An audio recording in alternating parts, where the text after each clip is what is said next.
Okay, here's a quick video to show you how to feed your veg that's already been growing and to keep healthy growth. So we have some compost mix here. It's been reused a few times, so you want to rejuvenate it. What you'll find is a lot of people add vermiculite and perlite and things like that to retain soil moisture so it doesn't clump together. We don't have any of that fancy stuff, so what we do is we keep our eggshells and we crunch them up. So we basically break them up with a heavy bottle, and that adds a bit of structure to the soil, similar to vermiculite. It doesn't hold water, but it's a nice extra thing to have in there to break up the soil. So we put a scoop of that into our little mix here, and you want well, it's veg, so veg will be hungry. You want to feed it with some type of feed. What we use is chicken manure pellets. You get like a massive tub of it, and we've used it for ages. It's for retaining moisture, and it has those extra things in it. So here, poultry manure pellets is a big bucket of it, and we've been using it on our beds for a while. It does quite well, so we won't use too much of it because there's not much here. I've got a scoop there, but I might use half of that, and you just sprinkle it on and then mix that all together, and that'll be your potting mix ready to use. And yeah, that's something that you can use on potting mixes, veg beds and everything, just to add that extra bit of nutrients. So just mix that all together nicely, give it a bit of water, and we'll do a test to see how well it holds together, the standard test of the soil. So I'm just mixing it here, and I'll actually add a bit more eggshells in here, I think, so I'll do that. Maybe put another scoop of eggshells in. We normally leave them in the greenhouse so they actually fully dry out, so become very crunchy. So the top ones there are just eggs that we haven't crunched yet, but we just use a bottle with water in and just kind of smack down in that plastic tub on the floor, and it breaks it down into dust.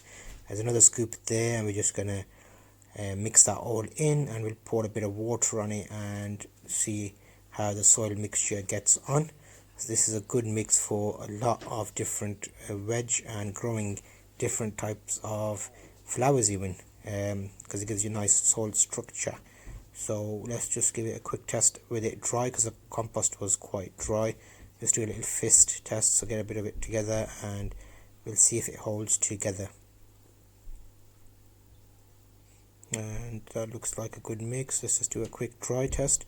That looks okay, but when it's got moisture in it, it'll be even better. So we'll add a bit of water in there and see how that does. Yeah, that looks alright, crumply.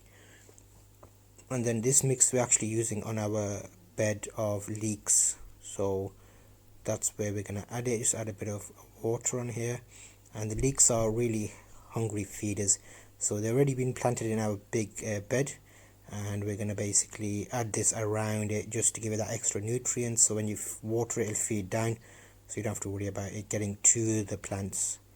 So there, we're mixing it together nicely. And do a quick soil test again, and you'll see when you scrunch it together, you want it to hold but not stay held, so it'll crumple easily so the roots can penetrate it. So you'll see there's holding moisture, it becomes a ball, and then when you scrunch it, it just falls apart, which is great. I did a previous video last year, the year before, about making the ideal compost mix from like sawdust and all sorts of stuff that we had then, old compost and new compost. That might be a video to help check out. I think I made it in the same plate actually. But yeah, we use this in our strawberry mix, and you can see here how healthy that is coming along.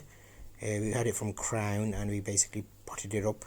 So now let's take this mix over to our bed. We have some plastic containers over the bed to stop our digging dog digging the bed up. So here you'll see a quick view of us putting a few scoops of this onto the bed, and once you water it down, it'll basically feed in and give you strong leeks.